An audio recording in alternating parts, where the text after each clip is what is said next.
पिछले क्लास में आप हेडिंग डाले थे स्थिर क्वाथी मिश्रण। इसी को इंग्लिश में कहा जाता है एजियोट्रॉपिक सॉल्यूशन या एजियोट्रॉप्स। नीचे एरो दीजिए और लिखिए तो।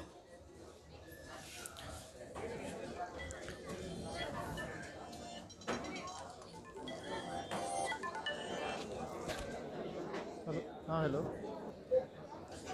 सुनिए अब इधर। स्थिर क्वाथी मिश्रण को पहले आप समझिए। ये थोड़ा रेयर चीज़ है और जल्दी ये बनता नहीं है, लेकिन किस कंडीशन में ये बनता है, इसका कैसे एग्जिस्टेंस है, वो सब बात आपको समझना पड़ेगा।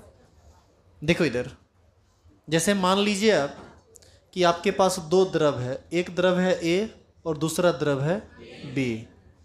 मान लो इसका क्वथनांक 100 डिग्री सी है और इसका क्वथनांक मान लो 90 डिग्री सी है। यदि हम एक बड़े से बर्तन में ए और बी दोनों को मिला दें तो यह तो एक बाइनरी सॉल्यूशन हो गया ए और बी का। अब बताइए, यदि हम इसको गर्म करेंगे तो कौन इससे पहले उड़ेगा? बी उड़ेगा, इसका क्वथनांक कम है ना, और ये बाद में उड़ेगा क्योंकि इसका क्वथनांक ज़्यादा है। तो अलग अलग क्वथनांक वाले द्रव से यदि आप एक मिश्रण तैयार करते हैं तो वह एक साधारण विलयन बनता है या वह एक साधारण मिश्रण बनता है। हम लोग इस मिश्रण को एजियोट्रॉपिक मिश्रण नहीं कहते। अब कहते किसको हैं? अब ये सुनिए। ए और बी अलग अलग क्वथनांक वाले द्रव को जब हम मिलाते हैं तो इसका इस कंपोजिशन में आप ए और बी को मिलाइए ताकि गर्म करने पर यदि ये उड़े तो साथ साथ उड़े और यदि द्रव बन के रहे तो साथ साथ रहे। मतलब इसका जो बॉइलिंग पॉइंट हो ना वह कांस्टेंट हो जाए। बी 90 पर ना उड़े, ए 100 पर ना उड़े, उड़े तो दोनों साथ साथ और नहीं उड़े तो साथ में रहे। मतलब एक रेयर टाइप का चीज़ है। तो इस तरह का यदि मिश्रण बनता है तब उसको हम लोग क्या बोलते हैं? स्थिर क्वाथी। स्थिर का मतलब कांस्टेंट और क्वाथी का मतलब क्वथनांक। जिसका बॉइलिंग पॉइंट कांस्टेंट होता है, स्थिर होता है, उसी को हम लोग क्या बोलते हैं? स्थिर क्वाथी मिश्रण कहते हैं। और इसको बनाना काफ़ी रेयर होता है। आप ये सोचिएगा ना कि ए और बी को मिला दिए स्थिर क्वाथी मिश्रण बन जाएगा, तो ऐसी कोई बात नहीं है। स्थिर क्वाथी मिश्रण बनाने का एक शर्त होता है। अब ये स्थिर क्वाथी मिश्रण बनेगा कब, ये सुन लो। ए और बी को मिलाइए, मिलाने के बाद आप ये चेक कीजिए कि दोनों का मोल प्रभाज आपस में बराबर हो, द्रव अवस्था में भी। और जब ये वेपराइज्ड हो, ए का वेपर बने, बी का वेपर बने, तो ए का vapour pressure sorry vapour phase में थोड़ा गलत बोल गए हम, यहाँ फिर से सुनिए। जब हम ए और बी को मिलाएंगे तो ए का कुछ ना कुछ मोल प्रभाज होगा और बी का भी कुछ ना कुछ मोल प्रभाज होगा। द्रव अवस्था में ए और बी दोनों का मोल प्रभाज बराबर होना चाहिए। और जब यह वेपर में कन्वर्ट करेगा तो ए का भी कुछ ना कुछ वेपर बनेगा, बी का भी कुछ ना कुछ वेपर बनेगा। कुछ मोल ए उड़ेगा, कुछ मोल बी उड़ेगा। और हम चाहें तो गैसीय अवस्था में भी ए और बी का मोल प्रभाज ज्ञात कर सकते हैं, जिसको हम वाई ए और वाई बी से इंडिकेट करेंगे। तो द्रव अवस्था में दोनों का मोल प्रभाज और वाष्प अवस्था में दोनों का मोल प्रभाज, और ये सभी मोल प्रभाज आपस में जिस समय बराबर हो जाएगा उसी वक्त यह किस प्रकार के विलयन का निर्माण करेगा? स्थिर क्वाथी मिश्रण का निर्माण करेगा। तो स्थिर क्वाथी मिश्रण से संबंधित दो चार गो बात है जिसको हम लोग पहले सुन लेंगे, बाद में लिखेंगे। पहला बात, वह विलयन जिसका सभी अवयव एक ही ताप पर उबलता है उसे हम स्थिर क्वाथी मिश्रण कहते हैं। दूसरा बात, स्थिर क्वाथी मिश्रण के सभी अवयव का क्वथनांक स्थिर होता है। देखिए, अलग अलग क्वथनांक था, लेकिन जब स्थिर क्वाथी मिश्रण बन गया तब वह अलग अलग नहीं है, फिर वो स्थिर हो जाता है, कांस्टेंट हो जाता है, सेम हो जाता है। तीसरा बात सुनिए, स्थिर क्वाथी मिश्रण को यदि आप स्थिर क्वाथी मिश्रण के यदि अवयव को आप अलग करना चाहेंगे ना ताप के द्वारा या उष्मा के द्वारा, तो ये उष्मा के द्वारा आप अलग नहीं कर सकते। काहे नहीं कर सकते? जब ये स्थिर क्वाथी बना लिया तो गर्म करोगे तो ए और बी दोनों उड़ेगा, वाष्प बनेगा तो दोनों बनेगा, और यदि द्रव में रहेगा तो दोनों द्रव में रहेगा। तो फिर आप उसको उष्मा के द्वारा अलग कर पाएंगे क्या? तो आप उष्मा के द्वारा उसको अलग नहीं कर सकते। तीसरा बात, स्थिर क्वाथी मिश्रण का निर्माण हमेशा अनादर्श विलयन करता है, आदर्श विलयन कभी भी ऐसा काम नहीं कर सकता है। और पांचवा और लास्ट बात, जब द्रव अवस्था और गैसीय अवस्था दोनों में सभी अवयव का मोल प्रभाव आपस में बराबर हो जाता है, तब स्थिर क्वाथी मिश्रण का निर्माण होता है। अब देखिए, स्थिर क्वाथी मिश्रण दो प्रकार का होता है। क्यों? क्योंकि हम अभी तुरंत पढ़े कि स्थिर क्वाथी मिश्रण का निर्माण अनादर्श विलयन से होता है। अनादर्श विलयन कितने प्रकार का होता है? अनादर्श विलयन दो प्रकार का होता है। एक होता है धनात्मक विचलन वाला, एक होता है ऋणात्मक विचलन वाला। तो धनात्मक विचलन वाला अलग प्रकार का स्थिर क्वाथी मिश्रण बनाता है और ऋणात्मक विचलन वाला अलग तरह का स्थिर क्वाथी मिश्रण बनाता है। तो इन सभी चीज़ों को आज के टॉपिक में हम लोग पढ़ेंगे। फिलहाल आप हेडिंग ऑलरेडी डाले हुए हैं, स्थिर क्वाथी मिश्रण या जिट्रॉपिक मिक्सचर, या इसी को इंग्लिश में जिट्रॉप्स भी कहते हैं। आप बस नीचे एरो देखिए, लिखना शुरू कीजिए। लिखेंगे वह मिश्रण, ब्रैकेट में लिख दीजिएगा विलियन, जिसका सभी अवयव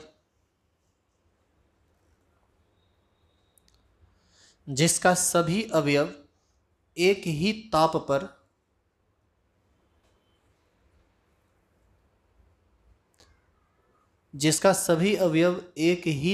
पर उबलता है, उसे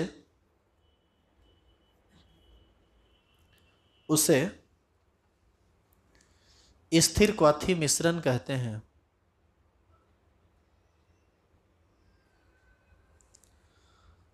उसे स्थिर क्वाथी मिश्रण कहते हैं। नेक्स्ट एरो, स्थिर क्वाथी मिश्रण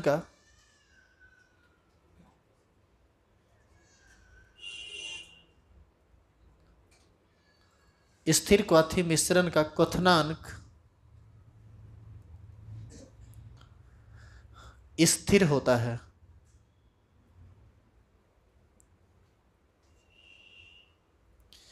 स्थिर क्वाथी मिश्रण का क्वथनांक स्थिर होता है। तीसरा, मतलब नेक्स्ट एरो, स्थिर क्वाथी मिश्रण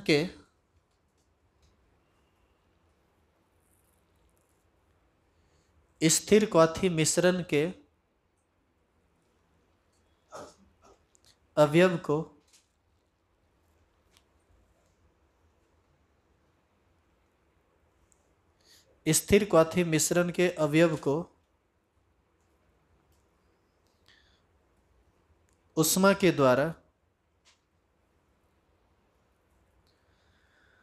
अलग अलग नहीं किया जा सकता है। उष्मा के द्वारा अलग नहीं किया जा सकता है। चौथा, नेक्स्ट पॉइंट, स्थिर क्वाथी मिश्रण का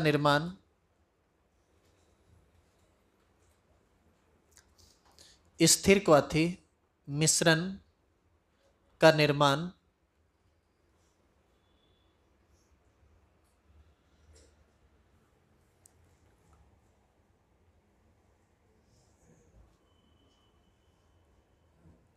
अनादर्श विलयन से होता है।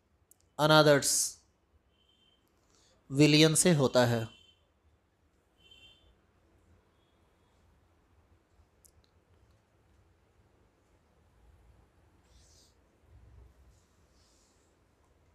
नेक्स्ट एरो, स्थिर क्वाथी मिश्रण का निर्माण, नेक्स्ट एरो के बाद, स्थिर क्वाथी मिश्रण का निर्माण तब होता है जब स्थिर क्वाथी मिश्रण का निर्माण तब होता है जब द्रव अवस्था में तथा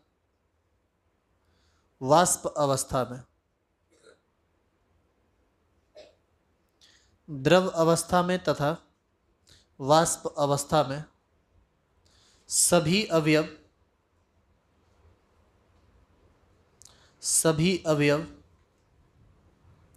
का मोल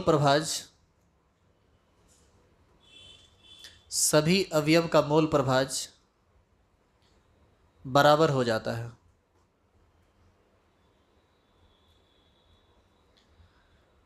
सभी अवयव का मोल प्रभाज बराबर हो जाता है। स्टार लगाइए, हेडिंग डालिए। स्थिर क्वाथी मिश्रण दो प्रकार के होते हैं। स्थिर क्वाथी मिश्रण दो प्रकार के होते हैं।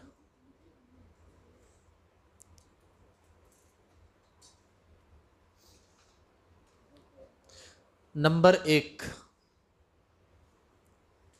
न्यूनतम। बोर्ड पर से देख के आप लोग लिख लीजिए। अब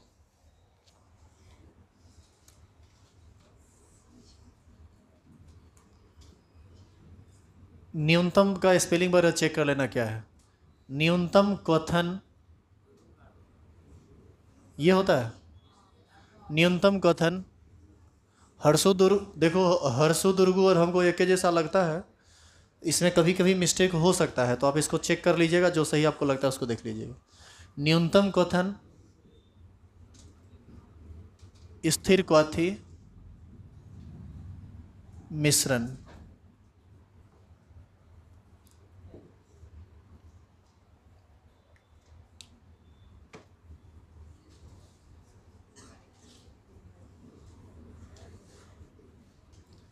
हिंदी जो है ना वह इंग्लिश से बहुत ज़्यादा टफ है। अब कोई कहेगा कि मुझे सोना है, तो वो अब नींद पड़ने की बात कर रहा है कि उसके पास सोना है, इसकी बात कर रहा है, पता नहीं चलता है। इंग्लिश तो आसान है, एक को सोना है तो उसको स्लीप मतलब सोना, और गोल्ड मतलब सोना, तो इंग्लिश में तो साफ पता चल जाता है ना।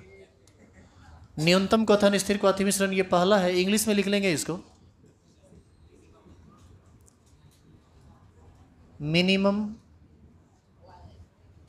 Boiling point azeotropic mixture.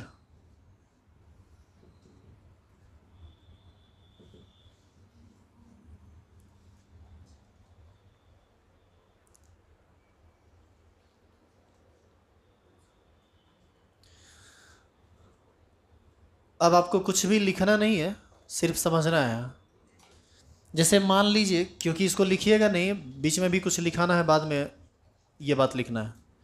मान लीजिए कि एक द्रव है ए और एक द्रव है बी।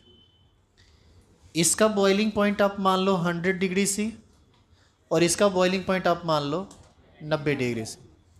मान लीजिए इस दोनों का हम स्थिर क्वाथी मिश्रण बनाए, यानी एजियोट्रॉपिक सॉल्यूशन बनाए, एजियोट्रॉपिक मिक्सचर बनाए, एजियोट्रॉपिक मिक्सचर। और इसका बॉइलिंग पॉइंट आपको आ गया मान लीजिए 85 डिग्री से। तो ए और बी का जो एजियोट्रॉपिक मिक्सचर बना, उसका जो क्वथनांक है, यह क्वथनांक उसमें उपस्थित सभी अवयव के क्वथनांक से कम है। देखिए, दो ही केस में एजियोट्रॉपिक मिक्सचर बनेगा। एक तब जब मिश्रण में उपस्थित सभी अवयव के क्वथनांक से मिश्रण का क्वथनांक या तो कम हो जाए या फिर सभी से ज़्यादा हो जाए।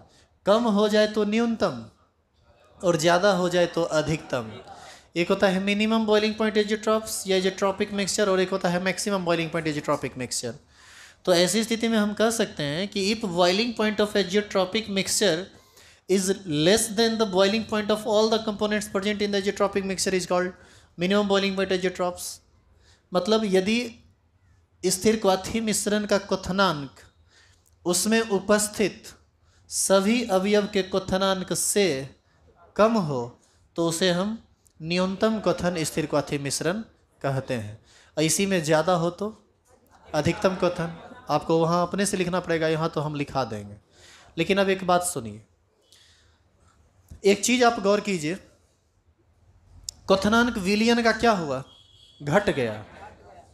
पहले की तुलना में घट गया ना। तो क्वथनांक यदि घट गया, इसका ये मतलब हुआ कि अब विलयन को उड़ाना ज़्यादा आसान है ए और बी से। यानी कम ही ताप हम देंगे तो विलयन आसानी से उड़ जाएगा। इसका एक कंक्लूजन यहाँ से निकलता है। इसका ये मतलब है कि ए और बी जब आपस में मिला होगा तो ए और बी के बीच का जो आकर्षण होगा ना वो कम पड़ गया होगा। क्योंकि ए और बी का आकर्षण यदि अधिक हो जाए तो आकर्षण यदि अधिक होगा तो एक मॉलिक्यूल दूसरे को पकड़ लेगा, और पकड़ लेगा तो फिर उसको उड़ाने के लिए हमको अधिक ताप न देना पड़ेगा। लेकिन यहाँ पर हमको कम ही ताप देना पड़ रहा है। इसका यह मतलब है कि विलयन बनने के बाद ए और बी के बीच का जो आकर्षण बल है वह घट गया है, और घट जाने की वजह से ए मॉलिक्यूल बी से दूरी बना रहा है पहले की तुलना में। और दूरी बना रहा है तो आपको नहीं लगता कि वह ज़्यादा वॉल्यूम एक्वायर करेगा? और वॉल्यूम यदि ज़्यादा एक्वायर करेगा तो विलयन बनने के बाद एक्सपेक्टेड वॉल्यूम से बना हुआ वॉल्यूम अधिक होगा या कम होगा? अधिक होगा। यानी कैसा विचलन प्रदर्शित कर देगा ये? धनात्मक विचलन। क्योंकि आपको आयतन बढ़ गया, जित आना चाहिए था 200 आ जाएगा 210, तो आयतन बढ़ गया ना, यानी डेल्टा भी पॉजिटिव हो जाएगा। और डेल्टा भी यदि पॉजिटिव हो गया तो ये कैसा विचलन प्रदर्शित किया? धनात्मक। अभी हम आपको बोले थे ना कि एजियोट्रॉपिक मिश्रण का जो निर्माण होता है वह अनादर्श विलयन से होता है। तो ये वाला जो एजियोट्रॉपिक मिक्सचर है जिसमें बॉइलिंग पॉइंट घटता है, इसका निर्माण हमेशा धनात्मक विचलन वाले अनादर्श विलयन से होता है। अब इसी का थोड़ा उल्टा समझ लीजिए, ये 100 है, ये 90 है, और इस दोनों से उसका बॉइलिंग पॉइंट बढ़ जाता है। यदि मान लीजिए 105 हो जाता है तो बॉइलिंग पॉइंट बढ़ गया, यानी उड़ाने के लिए अब आपको ज़्यादा ताप देना पड़ेगा, ज़्यादा उष्मा देना पड़ेगा। ज़्यादा उष्मा क्यों देना पड़ा? इसलिए क्योंकि विलयन बनने के बाद ए और बी के बीच का आकर्षण बढ़ गया होगा। आकर्षण जितना ज़्यादा बढ़ेगा उसको दूर करने के लिए आपको उतना ताप देना पड़ेगा। अब ज़रा सोचिए, आकर्षण यदि बढ़ गया तो वॉल्यूम जितना होना चाहिए था उससे और सिमट जाएगा वो, क्योंकि वो और नज़दीक आ गया है। वॉल्यूम और कम आ जाएगा, यानी आना चाहिए था 200 आ गया मान लीजिए 195, तो कैसा विचलन प्रदर्शित कर दिया? ऋणात्मक। यानी अधिकतम वाला बनेगा ऋणात्मक से, न्यूनतम वाला बनेगा धनात्मक से। बस इतनी सी तो बात है। हेयरिंग हो चुका है आपका? पहले इसको डिफाइन कीजिए, बाद में जैसा उतारा हुआ है उसको लिख लीजिएगा, फिर एरो देके जो लिखाएंगे उसको लिखना है। लिखेंगे नीचे एरो देके लिखिए, यदि स्थिर क्वथी मिश्रण का क्वथनांक यदि स्थिर क्वथी मिश्रण का क्वथनांक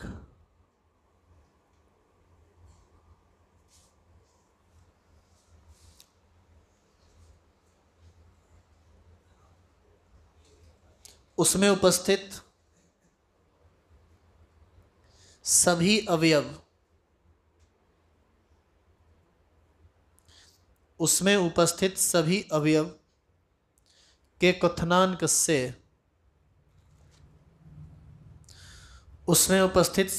के क्वथनांक से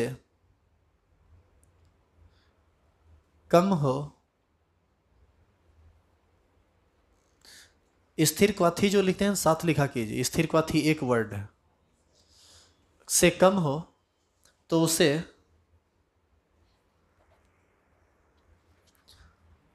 वही कहते हैं जो बोर्ड पर लिखा हुआ है।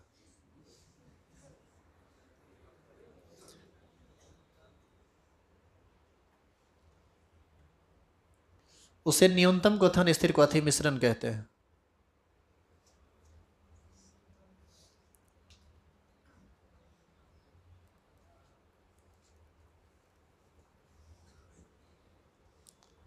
हो गया?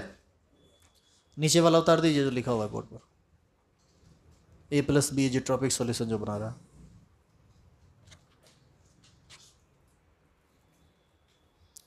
कल जो ग्राफ छोड़े थे बना लिया था सब? झूठे। कोनो दिन धराएगा, चेक अभी नहीं करेंगे। चेक जब करेंगे जिस समय तुम एकदम सोया हुआ होगा, जिस समय तुमको एहसास भी नहीं होगा कि आज मार लग जाएगा। मूड की बात है। जिस दिन मन कर गया पीटने का, 2-4 को पीटना है, उस दिन को पीछे करके पीट देंगे, नीचे एरो देंगे और लिखेंगे। नहीं हुआ है लिखा हुआ।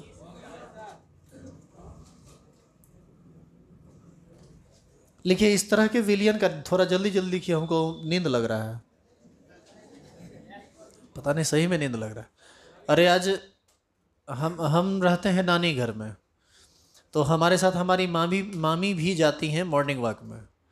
तो आज सुबह सुबह उठी 3:30 में या 3 बजे लगता है उठ गई, घड़ी उड़ी नहीं देखी और बोली क्या कह रहे आज तुम सोया हुआ ही रहेगा क्या। हम बोले क्या हुआ, हमारा अलार्म रहता है रोज दिन लगा हुआ, हमको लगा हो सकता है मोबाइल कहीं ऑफ हो गया हो, तो उधर फड़ा के उठा दिया, इतना लेट हो गया तुम अभी तक सोया हुआ है। तो हम भी जितना ना लेट हो गया था उनके अकॉर्डिंग, तो हम भी उठे, मोबाइल वोबाइल कुछ नहीं देखे, उठे तो घूमने और निकल गए। घूम के आए थे, आधा घंटा बैठ रहे हैं, यार उजाला हो ही नहीं रहा है, क्या हो गया आज। तो फिर थोड़ी देर के बाद देखे तो 5:15 बज रहा था। तब हम जाके पूछे कि कितना बजे उठे थे, तो बोलते हैं देखो ना सो आज लगता है सवेरे उठ गए। बोलते हैं आपको तो कोनो काम है नहीं, घर में रहते हैं, अभी अब मान लीजिए रात में नहीं ढंग से सोए, सुबह में जल्दी उठ गए तो सो जाइएगा। अब उनकी बहू है, अपना सारा काम वाम कर ही देती है। हमारी भाभी जो हैं, भैया भाभी अभी यहीं हैं, लॉकडाउन है उधर अभी बुलाया नहीं है, तो हम मतलब वर्क फ्रॉम होम होता है इन लोगों का। तो इनका तो बड़ा मस्ती है कि आप अपना आराम से सो जाइएगा, हमको भी अब दिन भर काम करना पड़ेगा।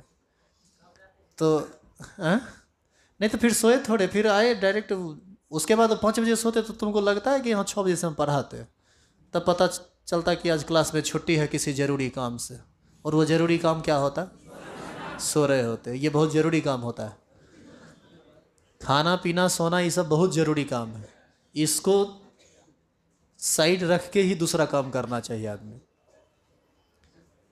चलो नींद खोला खिसा हुआ, तो लिखो अब लिखेंगे इस तरह के विलियन का निर्माण, इस तरह के विलियन का निर्माण धनात्मक विचलन वाले अनादर्श विलियन से होता है।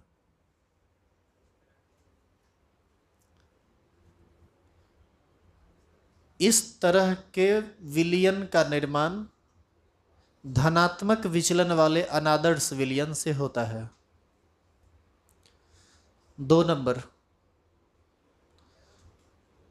एरो देखे नहीं, हेडिंग है, क्या लिखेगा 2 नंबर में, यहां न्यूनतम न लिखा हुआ है, न्यूनतम के जगह अधिकतम और मिनिमम के जगह मैक्सिमम लिख लीजिए, और एक नंबर के जगह 2 नंबर। अब देखो बहुत बेहुदा ऐसा है जो देख रहा है कि केनाहू करके सर लिख दें, भरोसे है कि सर लिखेंगे तभी लिखेंगे, अधिकतम मैक्सिमम 1 को 2 करने में इतना दिक्कत हो रहा है।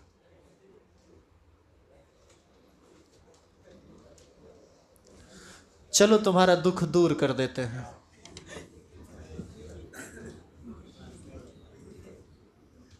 देखो बउआ, 1 को क्या करना था, 2,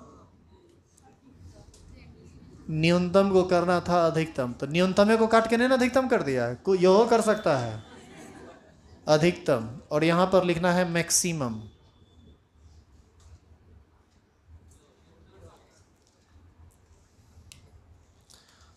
और ये जो 85 है ना, ये बाद में हो जाएगा कितना, 105 110 कुछ भी हो सकता है, लेकिन जो भी होगा इस दोनों से ज़्यादा होगा। पहले तो आप इसको डिफाइन कीजिए, फिर इस बात को लिखेंगे।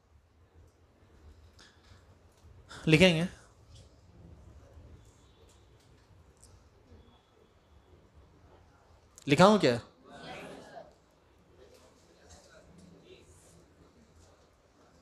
वह मिश्रण, रे सुनो इधर सुनो, ये रे तुम इसको रोक, वो जो लिखी है इंग्लिश वाला लाइन, हाँ वो ठीक है, चलो निचला लाइन में लिखना शुरू करो। मारेंगे कि देखो ये क्या कर कि तो एगो यही चौपट नहीं है, तिरपट और है, लिखना तुम लोग को अभी तक नहीं आया है। आप रोलिंग कॉपी का यूज करते हैं, यदि आप यहाँ पर इस तरह से लिख दिए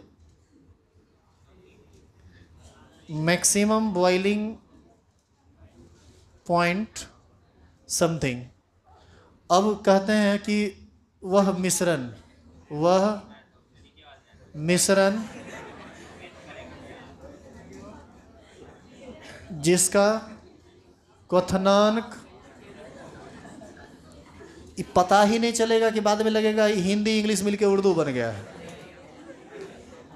देखिए एक चीज़ सुनिए और समझिए आप लोग, यदि सिर्फ इंग्लिश आप लिख रहे हैं तो आपका ये तरीका बेस्ट है। रूलिंग में यदि आप इंग्लिश लिख रहे हैं तो नीचे वाले लाइन में सटा सटा के लिखिए, लेकिन बीच में यदि एक आध गो वर्ड इंग्लिश का आ जाता है, हिंदी लिख रहे हैं और एक आध गो वर्ड यदि इंग्लिश का आ गया तो उसको कभी भी आप नीचे वाले लाइन में सटा के मत लिखा कीजिए, आपका राइटिंग खराब हो जाएगा, ठीक है।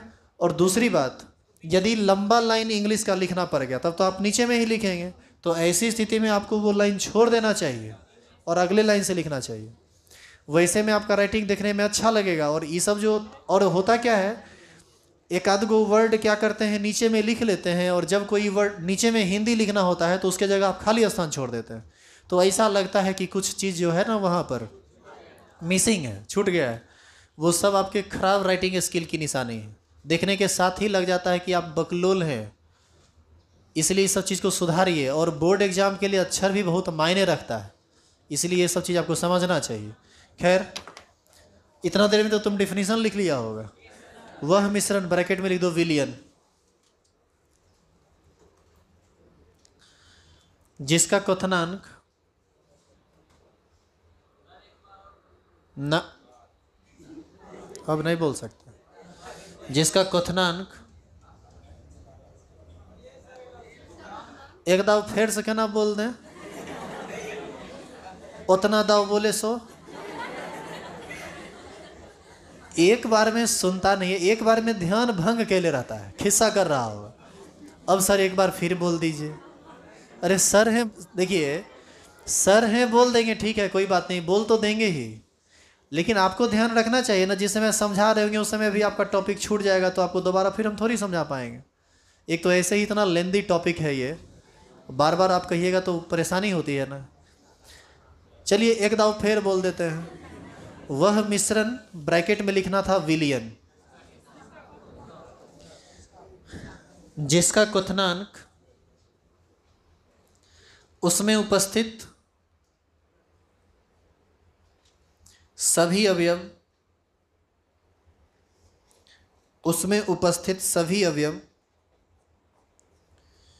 के क्वथनांक से अधिक होता है। सभी अवयव के क्वथनांक से अधिक होता है, उसे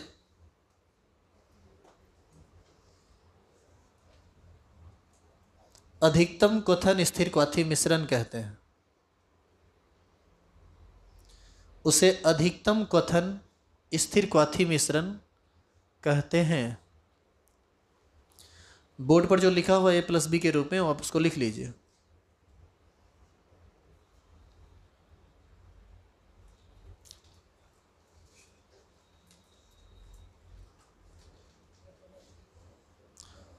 ये जो बजाता है ना रे बीच बीच में, पहली दफ़ा यूँ ऐसे मिले तो मोबाइल को साइलेंट रखा कीजिए। खुद भी डिस्टर्ब होइएगा, दूसरे को भी डिस्टर्ब कीजिएगा। अब ये सब गाना बजाएगा क्लास में, आदमी का दिमाग कभी भी पढ़ने पर रहेगा। जब बात ही पहली दफ़ा की हो तो कैसे आदमी भूलेगा। तो साइलेंट रखा कीजिए मोबाइल को। उतार लिए क्या इसको, नीचे एरो देंगे और लिखेंगे। इस तरह के मिश्रण का निर्माण, इस तरह के मिश्रण का निर्माण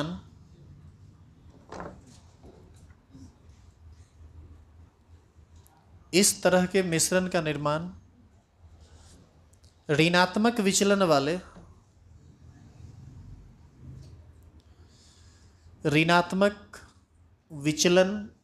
वाले अनादर्श विलयन से होता है। ऋणात्मक विचलन वाले अनादर्श विलयन से होता है।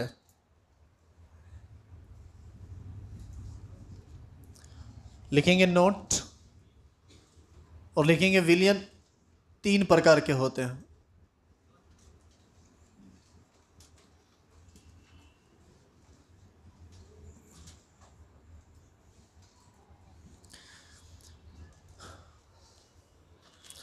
तुम सब 9th-10th में एक टर्म पढ़ा होगा, संतृप्त विलयन, असंतृप्त विलयन, अति संतृप्त विलयन।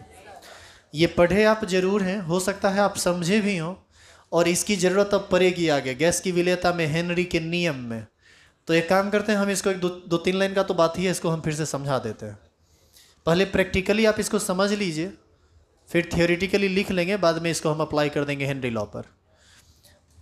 आप सुनिए, अब लिखिएगा नहीं, यहाँ तक हो गया है ना, लिखना नहीं है।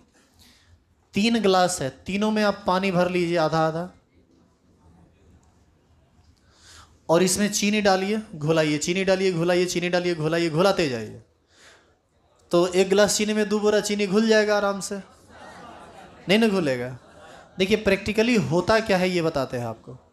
2 मुट्ठी, 3 मुट्ठी, 4 मुट्ठी चीनी घुलाए आप, घुलते गया, एक स्थिति ऐसा आएगा ना, जब आप चीनी डालिएगा तो नीचे जाके बैठ जाएगा। उसके बाद आप कितनों प्रयास करके रह जाइए, सेम टेम्परेचर पर तो वो चीनी अब दोबारा घुलने वाला नहीं है।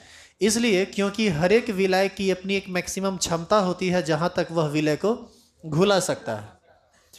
तो जितना घुलाना था ये पानी बेचारा घुला लिया, अब इसकी क्षमता चीनी को घुलाने की नहीं है। अब आप क्या कीजिए, एक छानना लेकर चीनी को छान के अलग कर दीजिए, और जो विलयन बचा उसको आप रखिए। एक ये विलयन हुआ, इसको कहते हैं संतृप्त विलयन, क्योंकि इसमें समान ताप पर जितनी क्षमता थी विलय को घुलाने की, उतना विलय घुलाया जा चुका है। अब इससे ज़्यादा विलय इसमें घुलाया नहीं जा सकता है, यही कहलाता है संतृप्त विलयन। एक होता है असंतृप्त विलयन। अब जैसे मान लीजिए 1 गिलास पानी लिए, 2 चुटकी नमक डाल दिए या 2 चुटकी चीनी डाल दिए, घुल गया, तो 2 चुटकी और डालेंगे तो और घुल जाएगा। तो और मत घुलाइए, 2-3 चुटकी घुला के छोड़ दीजिए। मतलब यह एक ऐसा विलयन है जिसमें समान ताप पर और विलय घुलाया जा सकता है, लेकिन हम घुलाए नहीं हैं। यह बेचारा असंतुष्ट रह गया, इसी को हम लोग बोलते हैं असंतृप्त विलयन। और एक होता है अति संतृप्त, इसके साथ अति कर दिया गया है। जितना इसका क्षमता था, एक खास टेम्परेचर पर ले जाकर उससे अधिक चीनी घुला दिया गया। जैसे आप इसमें चीनी डाल दीजिए, जिस समय चीनी घुलना बंद कर दे उसी समय 2-4 मुट्ठी और डाल दीजिए और घुलाएंगे। और आप इसको कुछ नहीं, थोड़ा सा गर्म कर दीजिए, गर्म कीजिएगा, ये तुरंत घुल जाएगा, चाशनी बन जाएगा। और जैसे ही आप टेम्परेचर को रिलीज करेंगे, आप देखिएगा फिर से चीनी या तो नीचे बैठ गया या पूरा का पूरा चाशनी ये जम जाएगा। तो ऐसी स्थिति में एक खास ताप पर यदि अधिक विलय आप घुला दिए तो वह कहलाया अति संतृप्त। तो विलय कितना घुला हुआ है, इस आधार पर विलयन कितने प्रकार का हुआ? 3 प्रकार का, संतृप्त विलयन, असंतृप्त विलयन, अति संतृप्त विलयन। तो संतृप्त विलयन, जिसको इंग्लिश में हम लोग सैचुरेटेड सॉल्यूशन कहते हैं, इसको हम कह सकते हैं solution is said to be saturated, Hindi में बोल देते हैं। वह विलयन जिसमें समान ताप पर जितना विलय घुलना चाहिए या जितनी विलय घुलाने की क्षमता है उतना ही विलय घुलाया गया हो, तो वो संतृप्त विलयन कहलाता है। जिसमें और विलय घुलाया जा सके उसको असंतृप्त कहते हैं, और जिसमें एक खास ताप पर क्षमता से अधिक विलय घुला दिया गया हो उसे असंतृप्त विलयन कहते हैं। तो इसको अब ज़्यादा कुछ करना नहीं है, लिखिए तो 1 नंबर, और लिखिए तो लिखेंगे नंबर 1,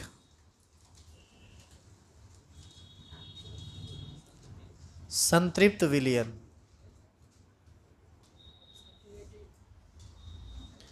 सैचुरेटेड सॉल्यूशन।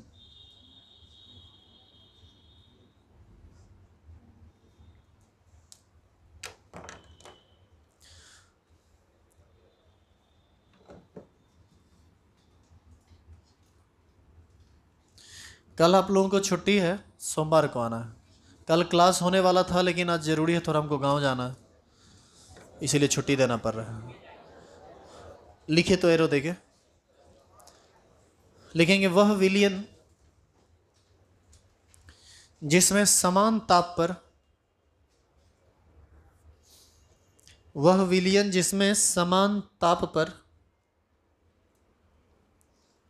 और अधिक विलय,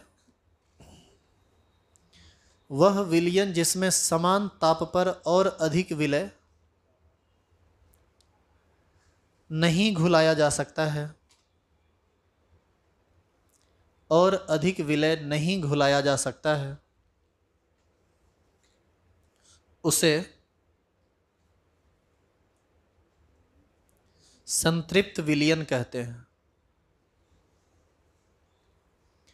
उसे संतृप्त विलयन कहते हैं।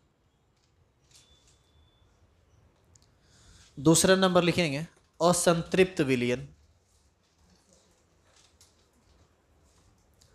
संतृप्त में ही अ लगा दीजिए।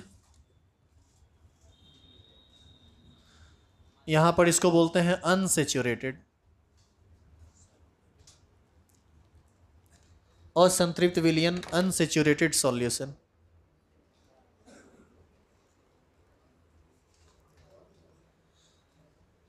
वह विलयन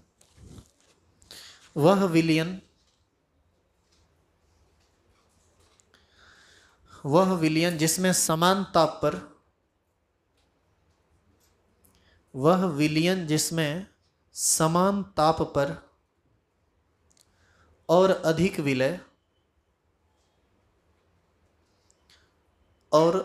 विलय घुलाया जा सके, और अधिक विलय घुलाया जा सके, उसे असंतृप्त विलयन कहते हैं। उसे असंतृप्त विलयन कहते हैं। कह दिए। तीसरा लिखेंगे अति संतृप्त विलयन, लास्ट है ये।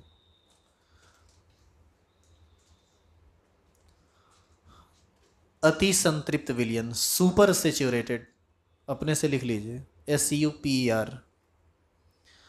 पहले तो लिखिए अति संतृप्त ATI, अति। व्हाट्सएप पर ऐसे ना लिखता है रे। अति संतृप्त विलयन सुपर सेचुरेटेड सॉल्यूशन।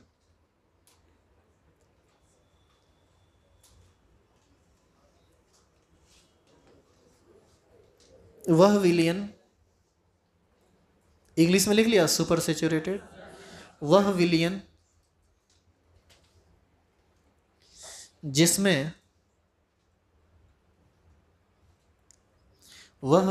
जिसमें किसी खास ताप पर,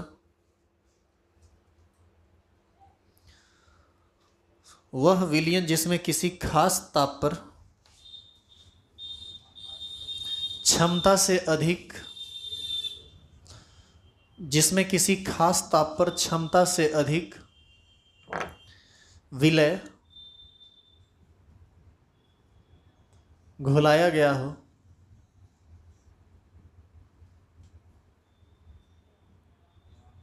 उसे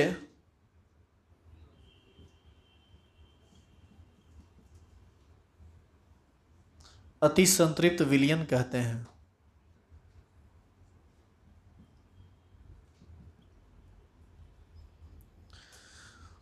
उसे अति संतृप्त विलयन कहते हैं। ये आपका लास्ट टॉपिक है, गैस की विलयता। हेडिंग डाल दीजिए। जितना भी गैस है ना, जितना भी गैस है, ऑक्सीजन हो गया, नाइट्रोजन हो गया, कार्बन डाइऑक्साइड हो गया, अमोनिया हो गया, ये सब पानी में घुलता है या कोई दूसरे विलायक में घुलता है, सब का सब। अब आपको सुन के बड़ा आश्चर्य लग रहा होगा गैस पानी में घुलता है। कोल्ड ड्रिंक्स आप पीते हैं तो देखते हैं उसमें गैस घुला हुआ रहता है, तो उसी से संबंधित बात है ये सब। तो इसको हम लोग कल करेंगे, आज नहीं करेंगे। कल तो क्लास नहीं है, सोमवार को इसका लास्ट क्लास होगा। मंगलवार से टॉपिक स्टार्ट हो जाएगा नया। जो न्यूमेरिकल का क्लास है वो होली के छुट्टी में एक आध दिन, जैसे 29 को है ना, सुनो 29 को होली है ना, तो 28 से छुट्टी मिलेगा। तो 27 तारीख को, 26 और 27 तारीख को हो सकता है न्यूमेरिकल का क्लास दें, क्योंकि आप लोग का एक आदत है खराब, आप लोग 4 दिन के छुट्टी को 8 दिन का बनाते हैं। तो उसमें हमको उसी टाइप का चीज़ पढ़ाना पड़ेगा ताकि यदि आपका क्लास छूटे भी तो ज़्यादा टेंशन ना हो। सोमवार को ये टॉपिक समाप्त होगा, मंगलवार से टॉपिक शुरू हो जाएगा दूसरा और नया टॉपिक। और ये सुनो, एक इम्पोर्टेंट सूचना है, आप सभी आदमी लॉग टेबल पढ़ लिए ना सब? जो लोग बेसिक में शुरू में जो पढ़ाए थे लॉग यदि पढ़ लिए तो सबको बढ़िया से रिवाइज कर जाइएगा। यदि नहीं पढ़े हैं तो ऑनलाइन लेक्चर उपलब्ध है, बेसिक 12th है ना हिंदी मीडियम, उसमें उसका सारा बढ़िया से देख लीजिएगा, क्योंकि अब जितना भी चैप्टर है सब में लॉ का ज़बरदस्त यूज है। यदि फिर भी नहीं सीखते हैं तो अगल बगल दोस्त यार से मुलाकात कीजिए, वो बता देगा आपको।